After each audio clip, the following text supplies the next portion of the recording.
और मेरे गुजरात में तो पाली और सिरोही से जो हवा आती है वो गुजरात को भी ताकत देती रहती है।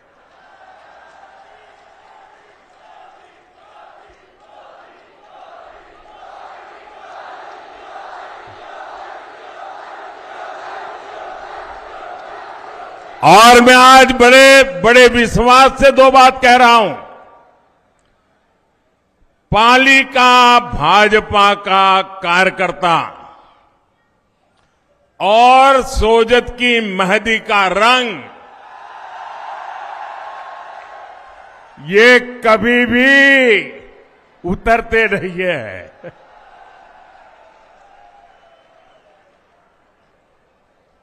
पाली के मेरे भाइयों बहनों, वाकई आज आपने दिल खुश कर दिया। मैं माताओं बहनों को विशेष प्रणाम करता हूं। माताओं बहनों को विशेष प्रणाम करता हूं क्योंकि राजस्थान में आमतौर पर माताएं बहनें इस प्रकार से बाहर कभी आती नहीं है। आज इतनी बड़ी तादाद में आई है। इतना ही नहीं, जब खाना पकाने का वक्त है तब वो राजस्थान का भविष्य बनाने के लिए आई हैं और इसलिए खाना पकाना छोड़ करके राजस्थान का भाग्य बनाना, ये जब मेरी राजस्थान की माताएं बहनें करती है ना, तो राजस्थान का भविष्य उज्जवल है, ये निश्चित हो जाता है। माताओं बहनों को मेरा कोटि कोटि नमन। साथियों, मैं पिछले कुछ दिनों से राजस्थान में जहां जहां गया हूं, राजस्थान के लोगों को जहां जहां मिला हूं, एक स्वर से एक ही आवाज सुनाई दे रही है। हर कोई कह रहा है, जन जन की है यही पुकार, जन जन की है यही पुकार, जन जन की है यही पुकार। मेरे परिवारजनों, आज पूरा देश विकसित होने के लक्ष्य के लिए दिन रात मेहनत कर रहा है। भारत 21वीं सदी में जिस ऊंचाई पर होगा, उसमें राजस्थान की भूमिका बहुत बड़ी होगी, अवश्य होगी। और इसलिए राजस्थान में ऐसी सरकार जरूरी है जो राजस्थान के विकास को सर्वोच्च प्राथमिकता दे। दुर्भाग्य से पिछले 5 साल राजस्थान में जो कांग्रेस सरकार रही, उसने अपने लोगों को विकास में और पीछे धकेल दिया। यहां की कांग्रेस सरकार के लिए भ्रष्टाचार से बड़ा कुछ भी नहीं है। यहां की कांग्रेस के लिए परिवारवाद ही सब कुछ है। यहां की कांग्रेस सरकार तुष्टीकरण के अलावा कुछ नहीं सोचती। तुष्टीकरण की राजनीति का असर क्या होता है, इसको राजस्थान ने बीते 5 वर्षों में झेला है। कांग्रेस ने राजस्थान को दंगों में झोंक दिया। दंगों और आतंक की मानसिकता रखने वालों के हौसले बुलंद हो गए। सौहार्द की इस धरा पर ऐसी ऐसी घटनाएं हुई जिनके बारे में कभी कल्पना भी हम नहीं कर सकते थे। ऐसी विकृत मानसिकता वाली कांग्रेस को अच्छे से सबक सिखाना जरूरी है। सिखाओगे? सिर्फ पाली में ही सिखाओगे कि औरों को भी बताओगे?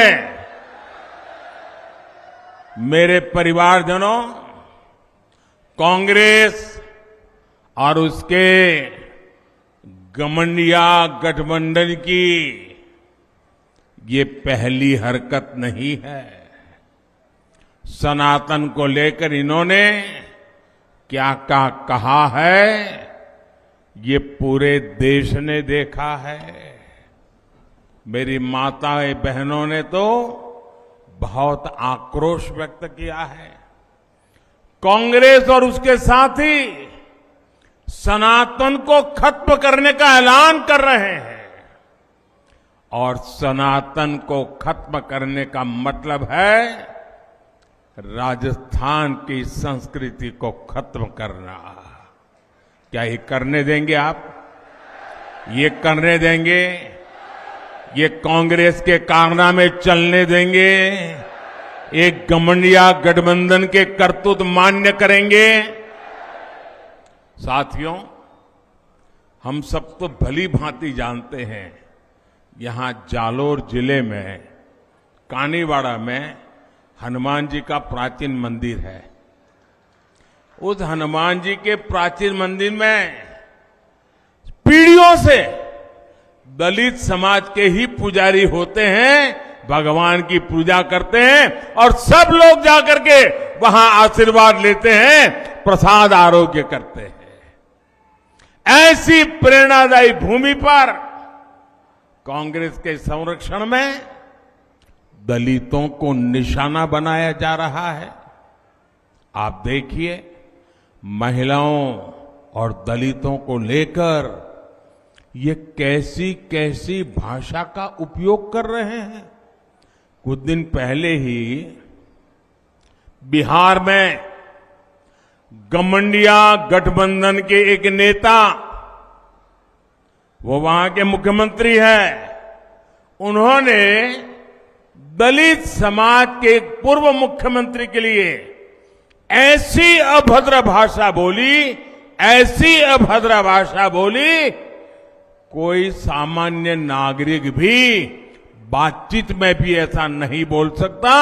वो विधानसभा के फ्लोर पर बोल रहे थे। ये है घमंडिया गठबंधन। क्यों गालियां दी? क्योंकि वो पूर्व मुख्यमंत्री अति पिछड़े दलित परिवार से आते हैं, इसलिए उनकी बेइज्जती करने में उनको आनंद आता है। उन्होंने तो पाप किया, लेकिन कांग्रेस के एक भी नेता उसके मुंह से ये गलत हुआ है, ऐसा नहीं होना चाहिए, ये बताने का भी विवेक नहीं है। दलितों के खिलाफ अत्याचार करने वालों को देखकर कांग्रेस आंखों पर पट्टी बांध लेती है। यहां राजस्थान में 5 वर्ष तक दलित परिवारों के साथ हुए अत्याचार पर कांग्रेस ने यही किया है।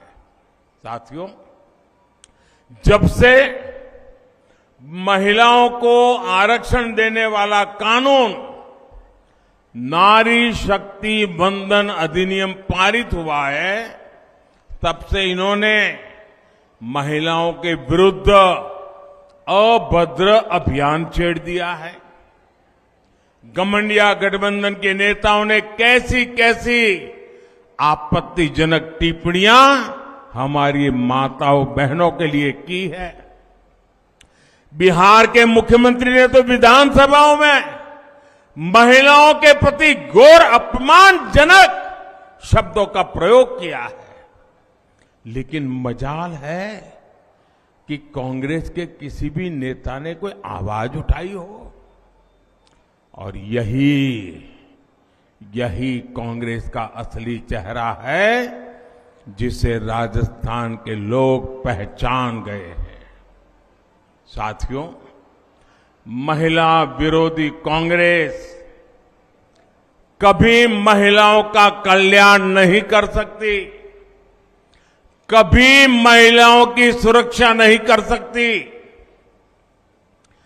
कांग्रेस ने राजस्थान को महिलाओं के खिलाफ अपराध में नंबर 1 बना दिया है। यहां मुख्यमंत्री कहते हैं कि राजस्थान की बहनों बेटियों ने पुलिस थाने में जाकर के उन पर जो अत्याचार हुए, जुल्म हुए, उसकी जो शिकायतें फरियाद दर्ज की हैं, यहां के मुख्यमंत्री कहते हैं कि ये सारी शिकायतें फर्जी है। क्या कोई मां बहन ऐसी फर्जी शिकायत करे, ऐसा हमारे देश में कभी हो सकता है क्या? आप मुझे बताइए, हो सकता है क्या? कभी कोई महिला, हमारे देश की माताएं बहनें तो ऐसी हैं, थोड़ा सा भी उनके साथ किसी ने बदतमीज की हो तो चुपचाप वहां से चुपचाप चली जाती है। वो सोचती है कि वो बुरा आदमी है, वो अपने घर जाए, मैं अपने काम पे चली जाती हूं। वो कभी झूठ बोलने का तो सोचती भी नहीं है। और जब पुलिस थाने में जाकर के उस पर हुए अत्याचार की बात लिखवाती है, तो कुछ तो सच होगा कि नहीं होगा भाई? होगा कि नहीं होगा? अरे मुख्यमंत्री ये कहे कि भाई हम जांच करवाएंगे, वे तो मुख्यमंत्री सर्टिफिकेट देते हैं कि महिलाएं आजकल फर्जी चीजें लिखवा देती हैं। क्या ये महिलाओं का अपमान है कि नहीं है? ऐसे ही जवाब देते हैं क्या? ये महिलाओं का अपमान है कि नहीं है? ये महिलाओं का अपमान है कि नहीं है? ये महिलाओं का अपमान है कि नहीं है? ये अपमान करने वाली सरकार जानी चाहिए कि नहीं जानी चाहिए? पूरे राजस्थान से जानी चाहिए कि नहीं जानी चाहिए? इतना ही नहीं, ये मुख्यमंत्री का सबसे करीबी मंत्री विधानसभा में इस अत्याचार को ये कहकर के उचित ठहराता है कि राजस्थान तो मर्दों का प्रदेश है। क्या मर्द इसलिए मर्द कहलाते हैं कि इस प्रकार से पाप करते हैं? ये मर्दों का अपमान है कि नहीं है? ये मर्दों का अपमान